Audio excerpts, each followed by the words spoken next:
بعد انتهاء الدائرة الفنية في هيئة الإدارات المحلية والبيئة لشمال وشرق سوريا من جميع الدراسات اللازمة لدراسة جسر الرشيد في مدينة الرقة المعروف بالجسر الجديد الذي تعرض للتدمير الجزئي عند تحرير الرقة من تنظيم داعش الإرهابي.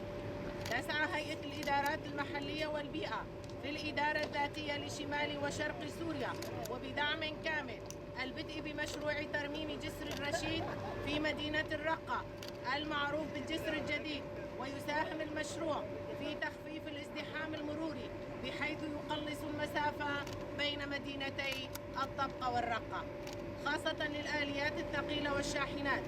ويقع الجسر في الجنوب الغربي لمدينة الرقة إذ أنه صلة وصل بين المدينة والريف الجنوبي على ضفة الفرات كالكسرات وناحية المنصورة.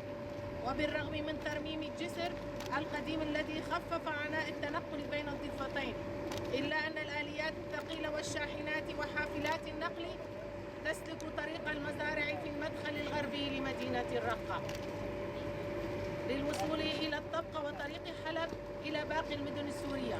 هيئة الإدارات المحلية والبيئة في الإدارة الذاتية لشمال وشرق سوريا عبر مشروع ترميم الجسر الجديد حلت هذه المشكلة وخففت الازدحام المروري وأعباء السفر.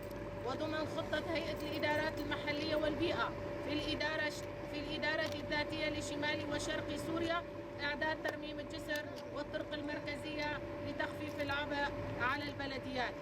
ولم نتلقى أي دعم خارجي أو داخلي سواء كان من المنظمات أو من التحالف والتمويل، فقط من الإدارة الذاتية لشمال وشرق سوريا. وتم البدء بهذا المشروع في الأول من تشرين الأول لعام 2022 وتقدر مدة الترميم ب 12 شهرا تقريبا.